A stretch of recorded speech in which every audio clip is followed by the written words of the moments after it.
This is New Ways of Being. My name is Raymond Posch and have a brand new episode in store today.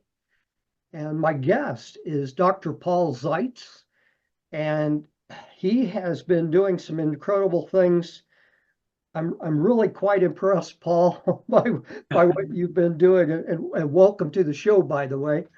Thank you so much for having me. Yes, Dr. Paul Zeitz is a preventative medicine physician, epidemiologist, author, and award-winning champion of global justice and human rights. So I am surprised and impressed when I see, a doctor like you kind of stepping up and stepping out of the office and taking a bigger look at the world and becoming a real activist with those concerns. So, and I won't go into the whole list of what you've done here, but he has been on the front lines of many different social and well, you name it, social, climate, many issues that need people to look at and to have voices speaking up to make a difference. So, I've had activists on my show before, but not quite at the level that you've really dived into it, Paul. So this is going to be a fun conversation. Now, Paul has a book out called Revolutionary Optimism: 7 Steps for Living as a Love-Centered Activist. And I have a very clear understanding. I've not read the book myself yet, Paul, but I understand that you're not just talking about you as an activist, you're suggesting that people can become activists, but there's a process, a kind of a shift and some steps that people have to take in order to really become activists in a positive and helpful way. I mean, because that we in the news at different times we see activists, and sometimes it's not always at the best. There's not much to be gained when it's when violence is involved, or just attacking the opposition. And but when you have a bigger picture like you do, and I'll let you introduce yourself and explain it here in just a moment. But the love-centered part of that, I think, is so important. I agree 100%. Throughout all of my podcast episodes, I've talked about love and the importance of universal love and unconditional love, and how that can help us deal with fear and other things going on in our lives. And equally important, in what's going on in the world. So with that said, Paul, I'd like you to kind of tell your story and for the listening audience, and bring us up to date. It sounds like you've been actively involved in this for quite some time, but bring us up to date at where you're at today. Yeah, thank you so much. It's an honor to be on with you and your listeners. I am excited because I do think that your show about new ways of being is actually very aligned with the intention of revolutionary optimism, the 7 steps for living as a love-centered activist. And it is a new way of being. And I'm offering it as a love offering, actually, to others. It's the kind of book that I wish I had when I was 15 or 20 or 30 or 40 or 50. I mean, even at 55, I would have loved it, or 60. I'm now 62. So really, it was about my own journey of healing and self, liberation. And, we're as humanity right now, we're going through a passage. We're dealing with a transformational phase, and there is an increase in suffering and violence. So the violent revolution has already started. And what I'm intending really is to awaken us, people like you and your listeners who are already living love-centered lives, who are already taking love-centered action, for them to realize that they're part of a global movement of people that want to transform the way that we're experiencing reality and create a new reality. Because right now we're going down a path of destruction. And I think everyone knows that. And I think everyone, pines for and yearns for the alternative, which is a path of healing and repair and transformation. So the violent revolution has already got a lot of head start on us. We're out there, but we're not all like awake, and we're not all, unifying.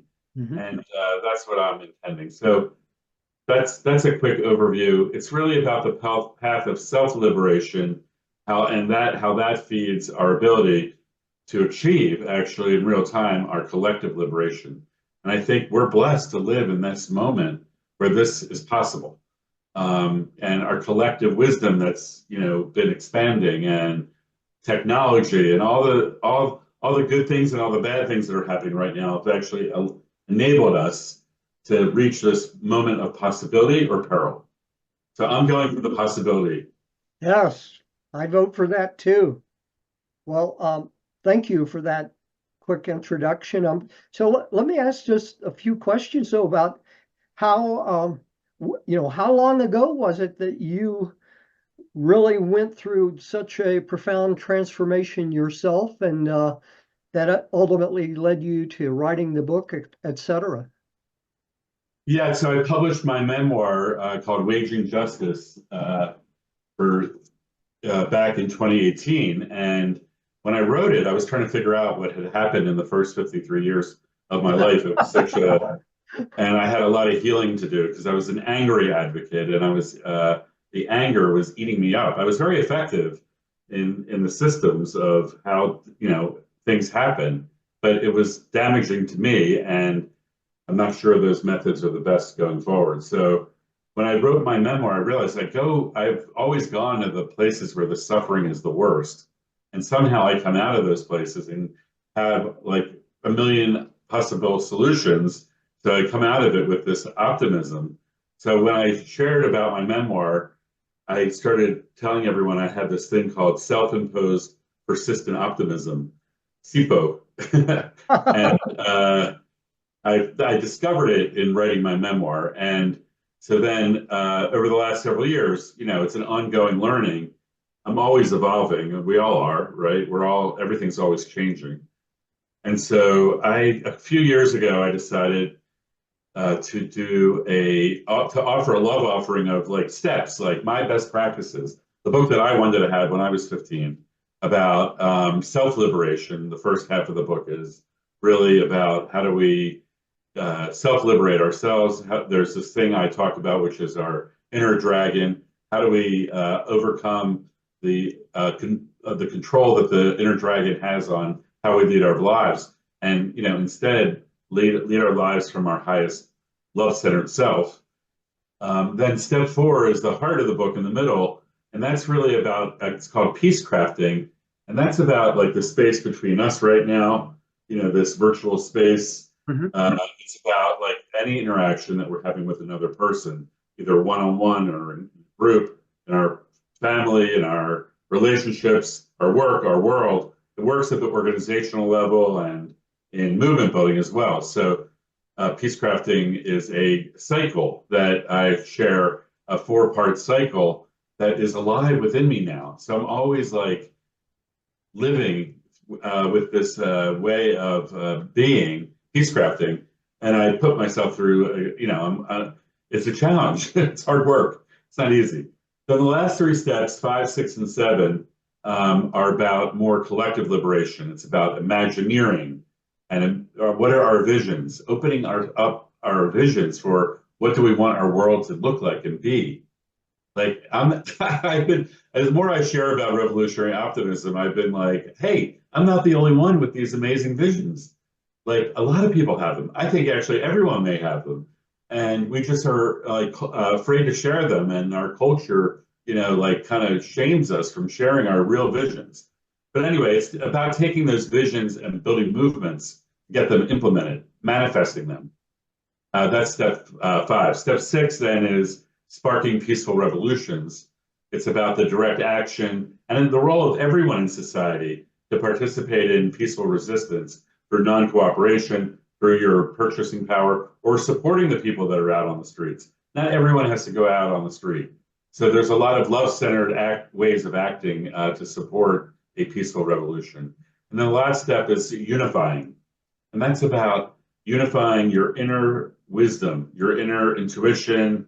Some people call it your soul's purpose, and aligning with that, with how you're living your life. Like actually, like, because I've spent most of my life, decades, feeling a dissonance between what I was called to do or what I saw as possible and the boxes or the frameworks that I was in. And I was always like, "Urgh." So now I'm like kind of living in an aligned way. And then unifying collectively, like breaking down the separation, breaking down the caste system, which is like one group putting power over another, and looking at things interspiritually and interpartisanly and internationally and all that. So it's a unifying vision for how we can explore unifying over time. Okay.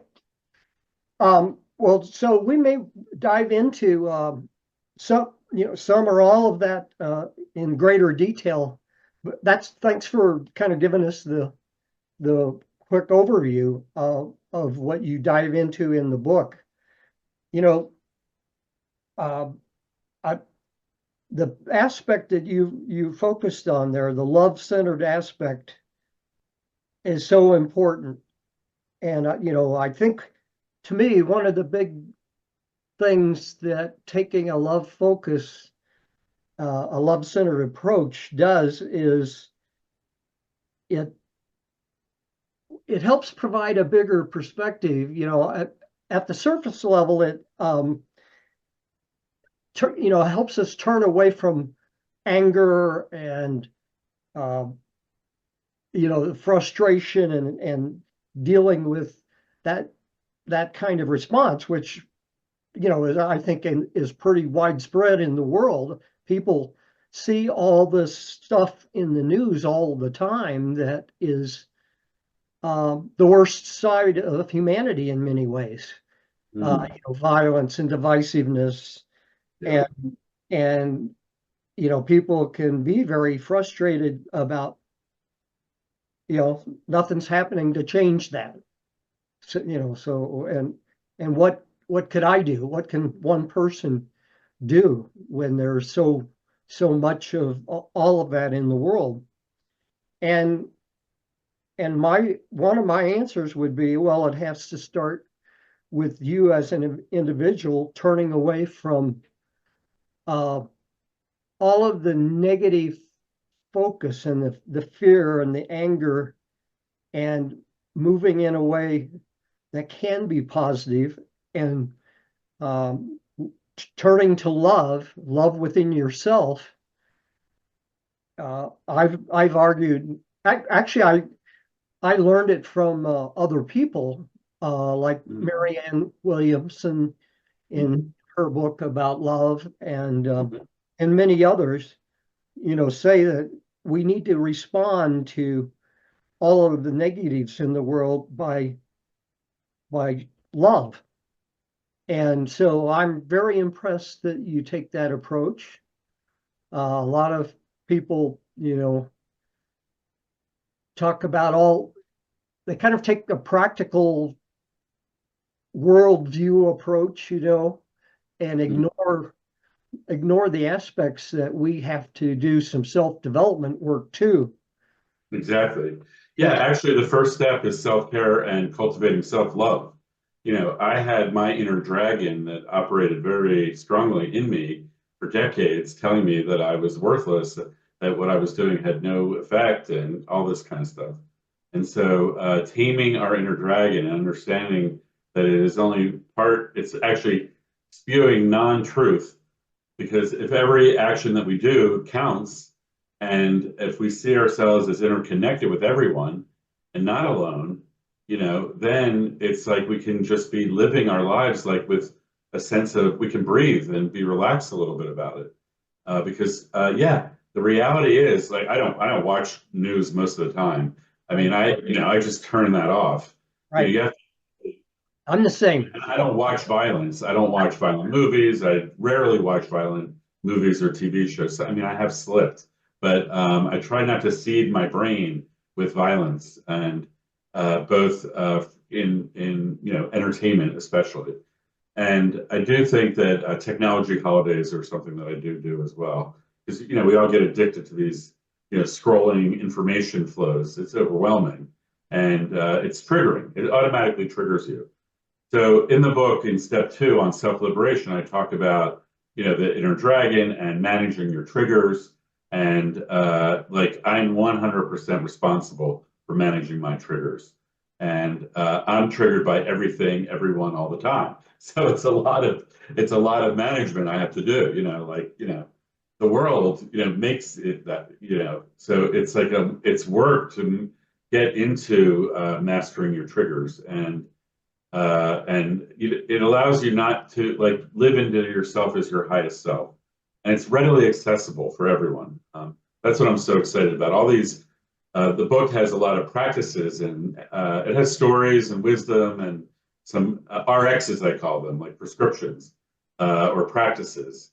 And I really believe that the best way to experience revolutionary optimism would be in a group of a family or neighbors or friends or a book club or a church group or school group or coworkers, whatever, and go through each step 1 week at a time. We're also having a journal and workbook come out very soon that has guiding questions for groups that want to delve into revolutionary optimism. I know if you do it that way, you'll deepen your friendships and your connections because you're going to be sharing some deep stuff. This is not easy work, and we shouldn't be doing it alone. We're not alone. Right.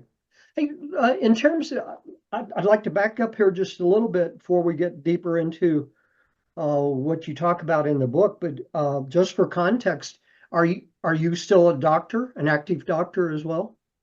Yeah, I mean, I'm a physician. I'm trained in public health and preventive medicine.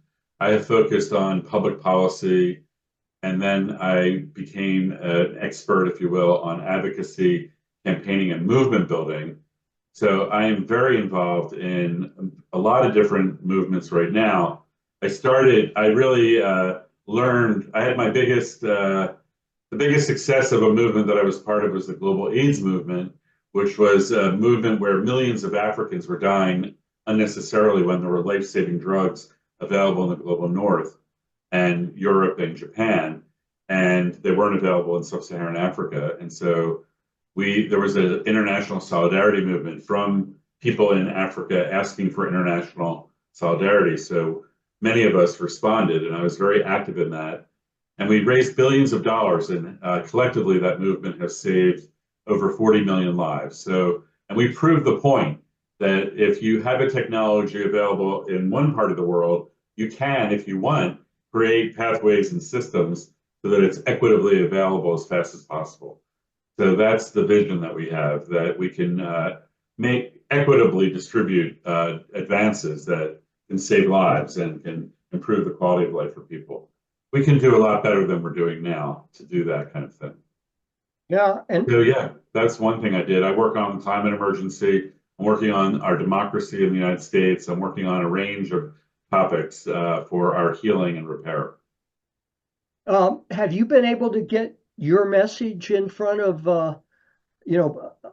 some of the right, maybe political or other kinds of organizations to talk about this at a high level? Yeah, I mean, I'm very connected, and there's a whole movement, a democracy movement. There's hundreds of organizations working on strengthening our democracy. There's another network of 300 more organizations working on what's called social cohesion. These are all operating all over the United States, like Braver Angels and the Listening First Project, and More Perfect Union. There's more, on and on it goes. And then there's a huge number of organizations working on reparative justice, radical reparations, and radical truth telling for racial equity, gender equality, massive networks underway, LGBTQI plus rights, equal rights for all. Everyone has a right to love, you know? And all these movements are operating right now. The challenge is that they're in silos and they don't communicate and they're not interacting. So that is why I launched hashtag Unify USA as a movement building platform to connect this dots and to create a relationship between these various efforts. I'm connected to all of them. Many people are interconnecting to all of them. And that, you know, it's like a preparing, it's like a readiness for when there's a confluence and there will be like a revolutionary window of opportunity for a revolutionary transformation. I think that might happen in the next 18 months, or 18 to 24 months. We're in a moment of possibility or peril.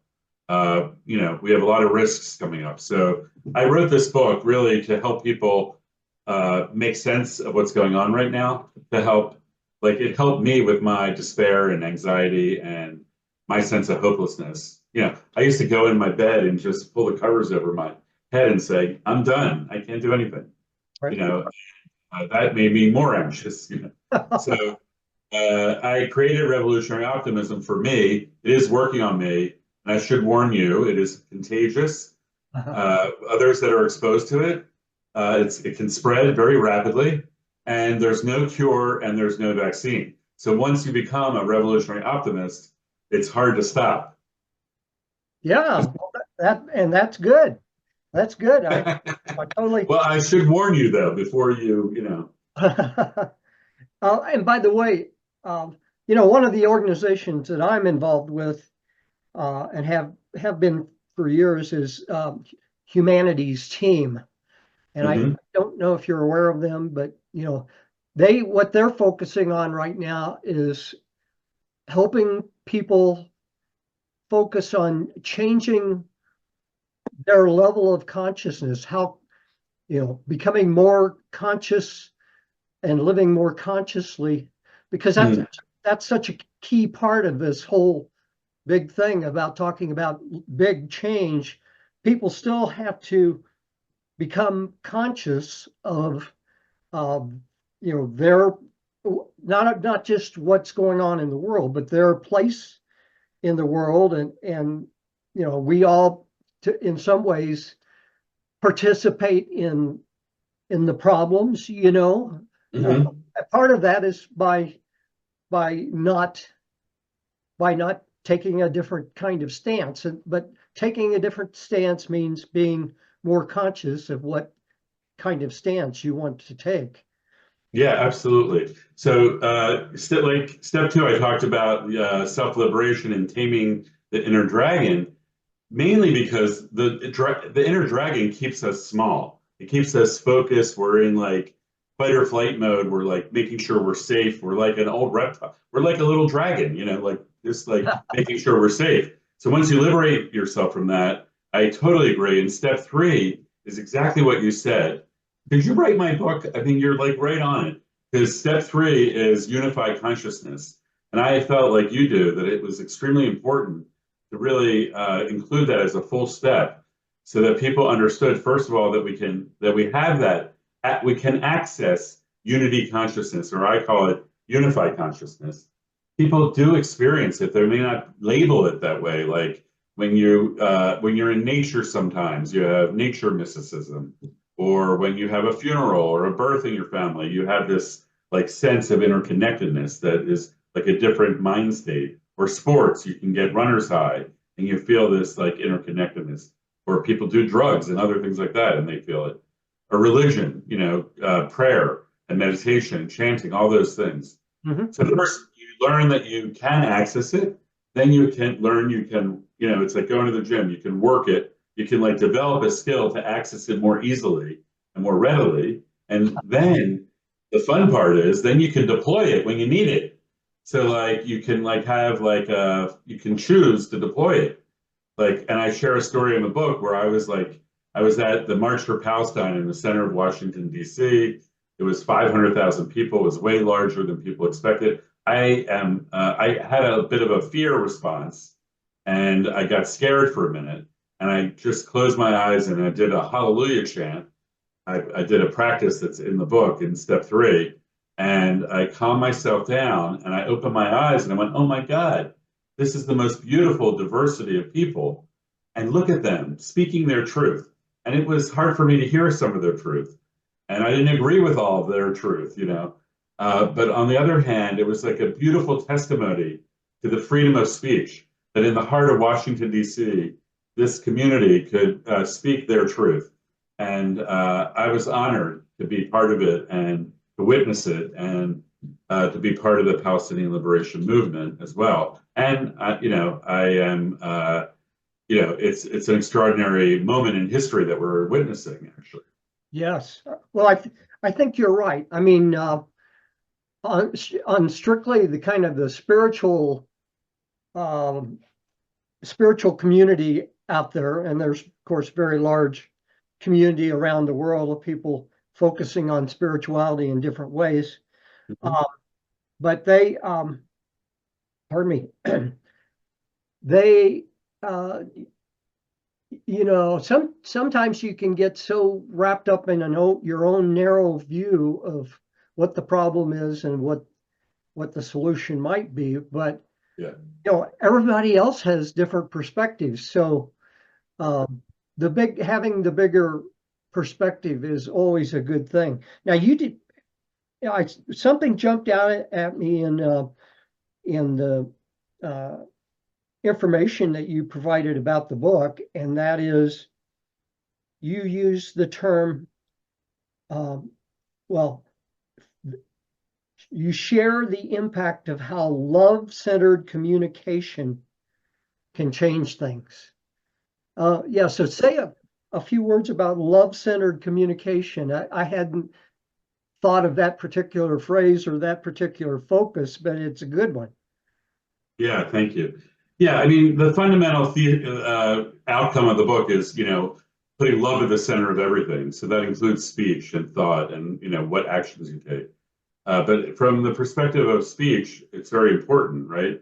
So this is at the heart of the peace crafting cycle. The peace crafting is really about 4 parts. I'll quickly share them. One is being a listening friend, learning how to listen, like not having to speak all the time, and really authentically listening to the other's perspective. And then the second part of peace crafting is embracing multiple points of view. Like I find that there's a lot of people that think that their point of view is the only right point of view. And as you just said, you know, there are multiple points of view. I think there's probably 8 billion points of view, because each individual has their own DNA inheritance, their own life experience, their own education, and, you know, perspective. So everyone's perspective is different. And actually mine changes all the time. I'm evolving. I'm not static. I'm an evolving being. And so like you have to check in with me about what my perspective is. I find that people frequently come up to me and go, you think this. I was like, wait a second. You never even asked what I thought, you know? So do you have any curiosity about what I think? That's how I respond to that. Then it's like, how do I respond? Because sometimes I don't agree. Sometimes it makes me angry, or I'm upset about what someone else is saying, or I get triggered. And then I have this thing called love speech. And it's a practice. It's something I'm still very much working on. How can I make sure that my response to the other, even in all those ways that I might not agree or I'm in a triggered state, how can I still use love speech? And how can I make sure that I'm not shaming them? Rather, I'm counter shaming. I'm uplifting them. I'm seeing them as their highest self, and my words are lifting them, not shaming them. Because we have to understand shame operates in all of us. So we have to understand shame as well, because it's a key driver of this. The last part of peace crafting after love speech is, you know, I'm talking to you. I might not agree with you, but then it's about building trust. And I have a whole practice in there about a trust-o-meter. Like frequently people look at trust as like an on and off switch, like I trust you or I don't. or an organization. Like I trust them or I don't. And I offer a trust-o-meter as a dynamic opportunity where trust can be built, trust can go down, it gets lost, it can be rebuilt. And there's a way of like using the trust. Sometimes you have to cut off relationships, okay, no problem with that. But there's times where you're cutting too many off and you're left alone. So the trust-o-meter allows you to it's allowed me to like be open to rebuilding trust no matter what. Very good. Wow. I like that. These are, I guess, I'm looking at this as you're really helping people have the possibility of being activists in a workable way. I hope so. Yeah. I said before, activists are not always reasonable and personable and trusting, so there is an awareness process that we need to go through. You're saying, yeah, and that helps us take a broader perspective, because yeah. uh, I have a whole chapter 36 is called Staying Healthy During the Revolution.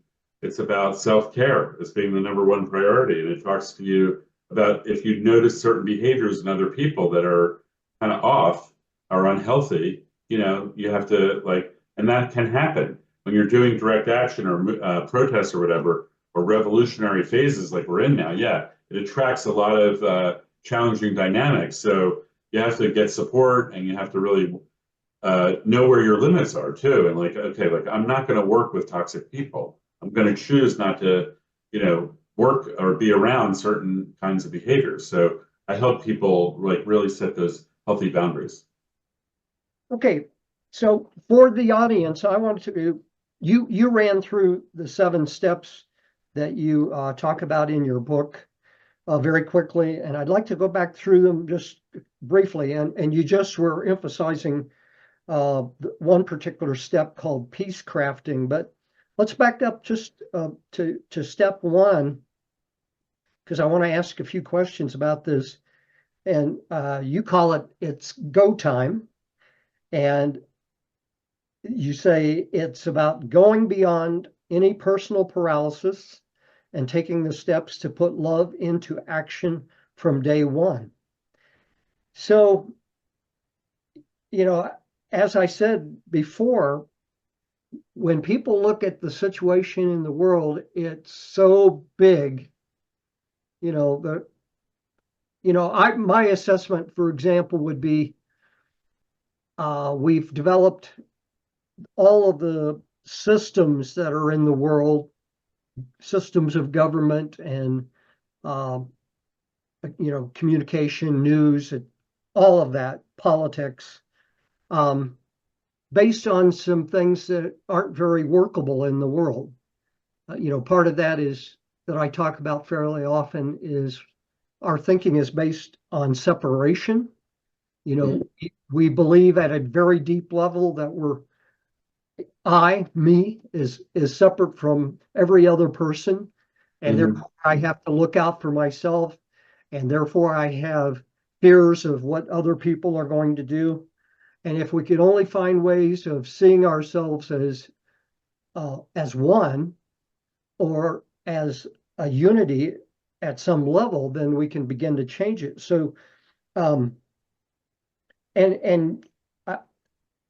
I know your whole sequence addresses that in different ways, but right at the beginning, how do you get people to get out of that paralysis of I'm not able to do anything. Why should I try? Yeah. So step 1 is really about it's a wake up call in a way. It's it's go time. You're picking up this book because it's resonating. There's something and it's this happens to me. It happens to everyone. We're human. So and it's not a fun place to be in, being stuck.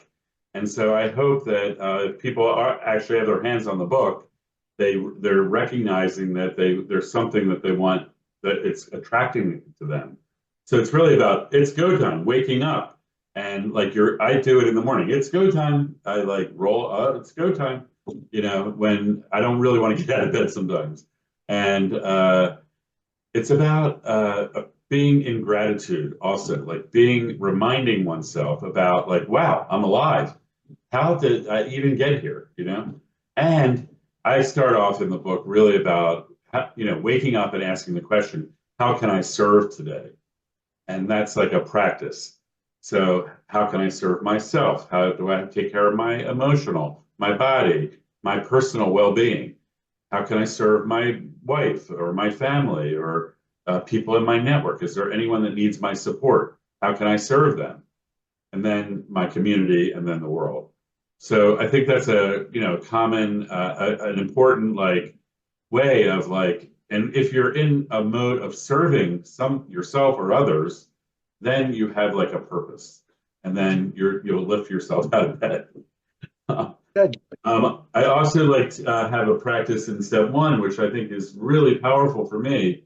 And I don't know if how others will react, but I imagine future generations looking back at me and thanking me for everything I'm doing, and thanking all of us for everything that we've done to transform reality.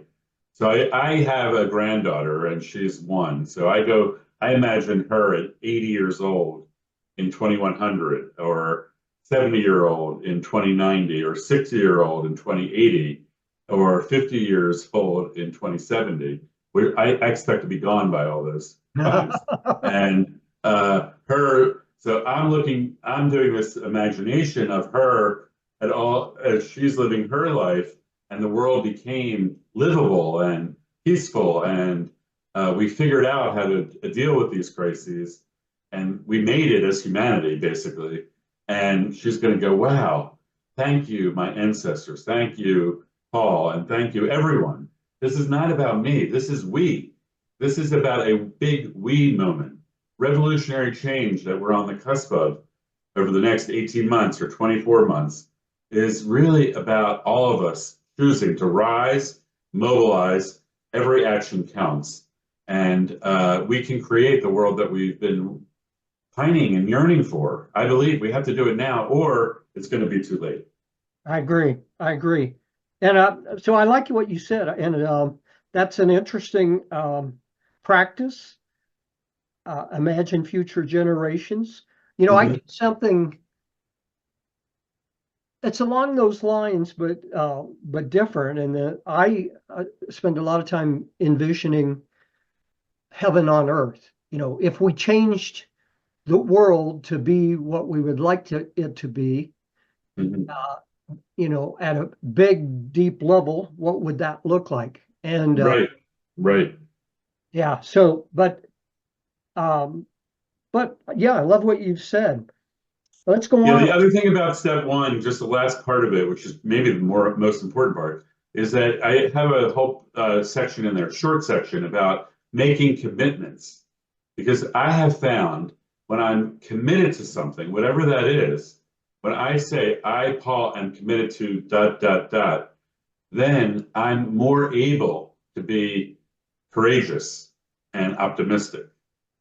If I'm not sure, if I'm confused, if I'm complicit or complacent, if I'm in this wallowing state, Mhm. it's a great reason not to take any action. So then I say, oh, I'm committed to doing whatever I can to address the climate emergency so that my granddaughter, when she's 80 years old, looks back and we have a survivable planet. So I am committed to that. And so now I try to figure out every day, what does that look like? How do I serve that commitment? So it's like, how do I serve, and then making commitments, and they feed off each other. Oh, excellent. Yeah, step two is self-liberation. I think it kind of moves very naturally into that. And when you say liberating yourself, to find your path, what's the big part of liberating yourself, do you think? I think it's understanding how our brain operates and how we can make choices on how our brain operates, right? It's like we're not stuck in autopilot. Like once you understand how your brain operates, then you can understand that you have dominion over it. If you don't understand how your brain works, it just keeps going, and it's usually in the triggered fight or flight, fear-based, greed-based, system. And that system that's operating within us is what we have manifested in the world. Our global systems of oppression and extraction and violence that we see actually all start in our minds. And so it's very, very important to understand that we're the source. We all have that little inner greed or that inner dragon in us. So we have to learn about that and learn how to do that. I do refer to a book by Jill Bolte Taylor called Whole Brain Living, which really unlocked it for me. I didn't get to go into all her teaching, but it was a very powerful book. Yeah, so that's and then like we are humans and we are interacting and we are where we are on our healing journey. We're all in different places and different days. We have different capacities at different times in our life. So we have to learn how to manage our triggers. That's one of the most important things because we all get triggered all the time. So I do have that in here as a priority as well. And then, I have fun things like laughing yoga, laughing meditation. Laughing is really the common human language.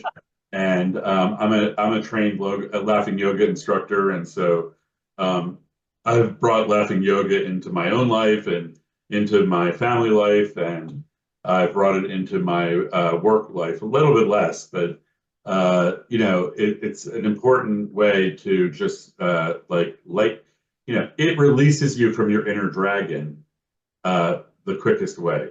It's like you cannot be in judging, critical, hopeless mode while you're laughing hysterically. It just is sourcing from another part of your brain. So it allows you to override that system. And even if you fake laughing, it's fake until you make it kind of thing. Fake laughter also releases the neurotransmitters in the brain that are the ones that help you operate in that, in your highest love-centered self. Yeah. You know, yeah, I love everything you said there. And you said one little thing that kind of triggered some thoughts for me, and that was, one of the big issues that dominates us when we have this view that everyone's separate from everybody else is judgment. We're taught from a very very early age to be judging.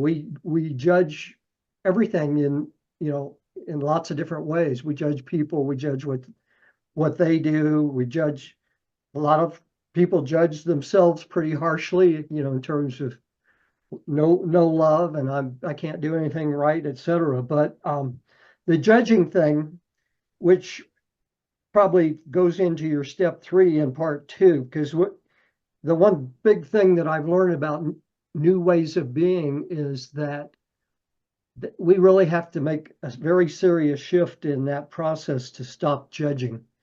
And we judge everything. It's so habitual and prevalent in ourselves that we don't even think about not judging as being an option. But what I found is, boy, when you stop judging, enormous peace then comes to you. Yeah, yeah. I don't know if this wisdom made it into my book, but it will if I write another book. I don't know. But I talked about in step 1, we talked about how can you serve, right? And you just helped me connect the dots on something. And one of my mentors once said to me, Paul, you can't serve and judge at the same time. So if I'm really in a form of service, like if I'm really doing that step as intended, then I'm not judging. You're accepting the situation and the circumstances and the person as they are, as it is. Right. Okay. Uh, it's not Good. about fixing. It's not about fixing necessarily. It's All right. about being and being present and being a loving presence in the face of circumstances. Um, because actually, the judging speech is actually not love speech, right? It's harsh. It's shaming. It's do it this way, or why aren't you doing it that way? Right. So the way that we speak, is really important. So let's now talk a bit about step 3, which is accessing the unified consciousness, Yeah. opening yourself to higher levels of consciousness from which passion and visionary action spring forth. Yeah, say a little bit more about that. With that. Yeah, I mean, as I mentioned before, unified consciousness is really about being aware that there is such a thing as unified consciousness, or whatever you call it, unity consciousness, or collective consciousness, or Jesus consciousness, or Muhammad consciousness, or Yeah, whatever. I like Yeah, what you're so doing there though, because you're kind of making it more of a verb, unified consciousness. It means we have to do something different. yeah, I actually feel very strongly about that point. Like, it's not a noun. Unity is a noun. People use the word unitive consciousness. Like it's okay, you've gotten somewhere. Actually, the whole point of it is that it's a verb. Thank you for feeling that and seeing that. Because it's constantly happening. And it's like our intention towards accessing unified consciousness is an ever evolving thing. And my goal would be to be living in unified consciousness 24/7. Like I'm able to maintain that state all the time. Now, of course, I can't do that. But that's where I'm going for. So, and it's a verb. I'm a verb. You're a verb. We're verbs. And we're a big collective verb. And that's actually good. And I think you'll see in later steps, we talk about when we're talking about imagining and transforming everything, people have to also embrace uncertainty and embrace the power of not knowing. Because part of what the dragon does is make you want to have everything safe and make it predictable and make it so there's no change and make it so you're not worried about what tomorrow is going to be because it's the same as yesterday. So I think this is a revolutionary optimism. If it takes hold and it expands in a population, it is a different new way of being. Yes. So how do you well, I want a few more words there from you. How do people open themselves to higher levels of consciousness? And I believe this is so important, but I want to hear a little bit more about your view of it. I mean, that I think it all starts in self-awareness, but that we consciousness, we awareness that you touched on in step 1, that's so important as well. So Yeah. but I think a lot of people will say, well, it sounds good, but how do you get to higher levels of consciousness? What does that mean? Yeah, I mean, it's already happening, right? It's just using this as making people aware of what it is, why we're attracted to it, and then building our capacity to access it when we want and then even deploy it when we want. Mm-hmm. So that's the goal of this step. So I would say all people that are participating in religions are seeking unified consciousness. That's prayer and religious practice, meditation, chanting, yoga, these practices that are non-denominational, if you will, or interspiritual, or always. Even sports and athletics get people into like a runner's high, another kind of state of consciousness. Being in nature can be a way of getting that. Right. So I'm not here to say this is how you do it. I think people have a whole range of ways of getting there, and I encourage everyone to find their own way that works for them in the best possible way. And that's, and keep experimenting and keep searching and keep finding what works for you. It could be music, it could be art, it could be all kinds of things. And then it's about like understanding that you bring that into your daily life. When you do, it's not just church on Sunday, if you will, where you're connected to God. It's like every time you're going to speak and use love speech, you're doing that from unified consciousness. How about that? And if it's like continuity of that. So you're bringing your highest self, that part of yourself that's most connected to the great mystery. You're bringing that into how you're living and walking and talking, and that's work. Mm-hmm. It's fun though. Mm-hmm. Especially when you're doing it with others, It's really, for me, it's really been interesting that over the last 6 months or so, I learned something that I've really kind of put into practice up on a daily basis, but that it is 3 words: open and allow. And to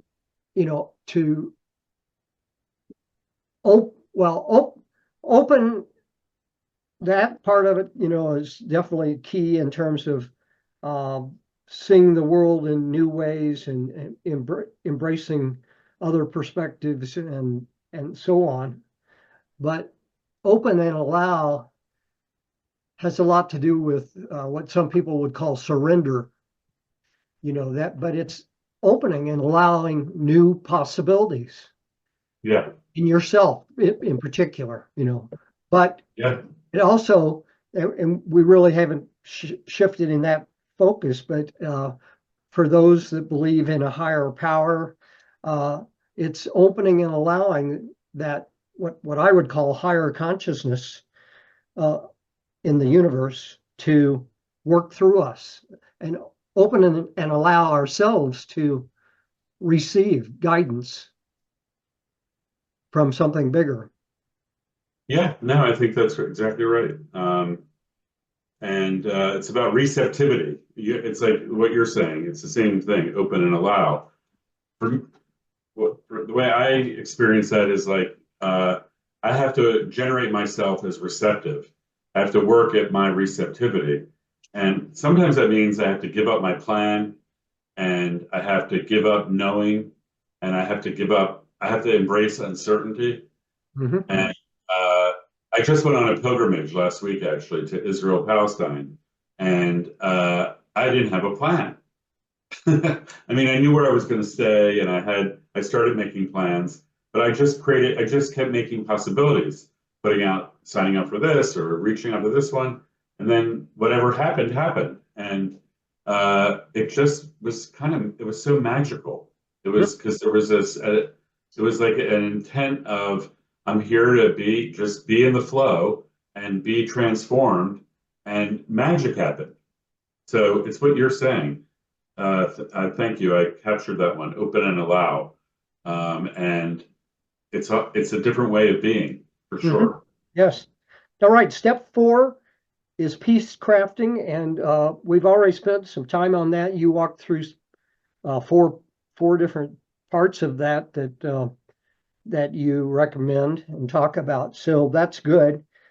I want to go on to step 5. Imagine. Yeah, I just want to say lastly on peace crafting, that cycle, that 4-part cycle that I shared, it's like in my brain. It's like it gets implanted in your brain. Oh yeah. I didn't know that, but as I created it and I started practicing it, it's like it circles in my brain now. Okay. So you those 4 parts that you talked about, you view that as a cycle. Yes, definitely. Being a listening friend, being embracing multiple perspectives, using love speech, and building trust. Okay, good. Listening, multiple perspectives, love speech, building trust. Yeah. And it's every conversation, actually, it's relevant for, because that's what I'm finding. Just to repeat it for the listeners, I like the description, your short description there about peace crafting: healing the separation and conflict between people or organizations, and emerging into collaborations for mutual benefit. So, yeah, fantastic. Let's go on because we're going to run out of time. Well, we're about out of time now. Let me just summarize because step 5, you talked about Imagineering, but that was unlocking political imagination and Imagineering, building revolutionary, love-centered movements that turn individual and collective visions into reality.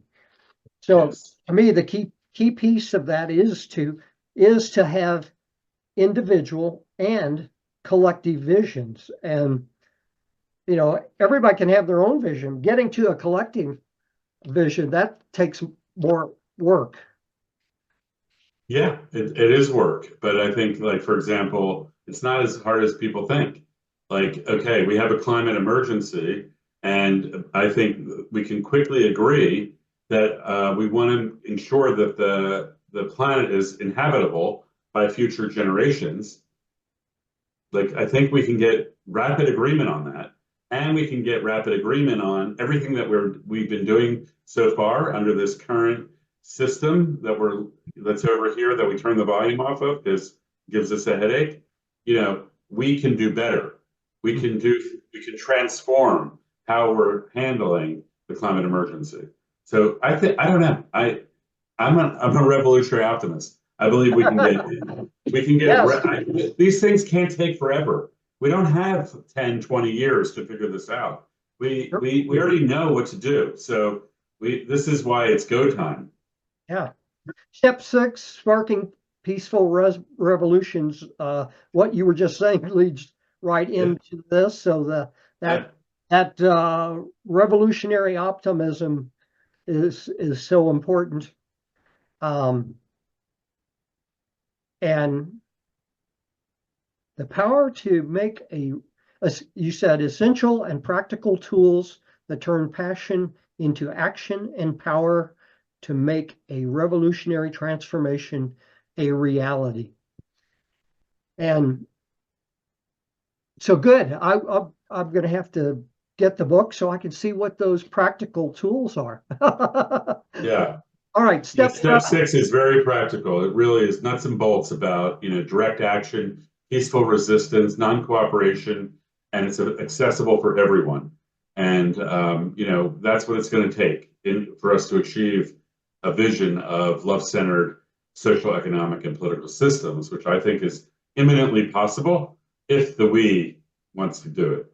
Yes. Okay, I agree. Step 7, unifying diverse people, ideas, and movements to work toward collective success through clear action steps that allow you to move confidently and boldly forward with activations that arise from the state of love and compassion. And you're touching on something there that it might mean something different to you than to me, but there's so many people that really are jumping into what some people call the Great Awakening, but hopefully it's great transformation as well. And if the right kind of energy and consciousness is brought to a discussion, that helps us activate change in ourselves. And so I've really been encountering a lot of activations, a lot at a very spiritual level, but it can be at a practical level too. So Mm. I think you used a very good word there. Mm. Great, great. We're out of time here. Anything final you want to add as a conclusion for the audience? Yeah, just thank you for your great questions, and I learned a lot from you as well. And really, how can I serve you and your audience in bringing revolutionary optimism forward? And I'm here. Please be in touch and let me know. Very good. Well, thank you for being with us today. It has been a fun conversation. Great. I think an informative kind of conversation. I love that. And now, where should people go to learn more about you? I know you have revolutionaryoptimism.com. Is that the place? Yeah, the main website is revolutionaryoptimism.com to learn about the book and also to get access to the Changemakers Companion Kit, which has a whole bunch of stuff that helps you live and breathe as a revolutionary optimist. So that's the first stop. And then if you want to know more about me, it's drpaulzeitz.org. Or if you want to know more about Unified Movements, that's at unifiedmovements.org. And those are all pathways of engagement. But I would send everyone to revolutionaryoptimism.com for the first part. Okay, very good. Great. Thank you so much. Thanks. Have a great week. Yeah, thanks for taking the time to be here. And for you and my listening audience, have a great day and a great life.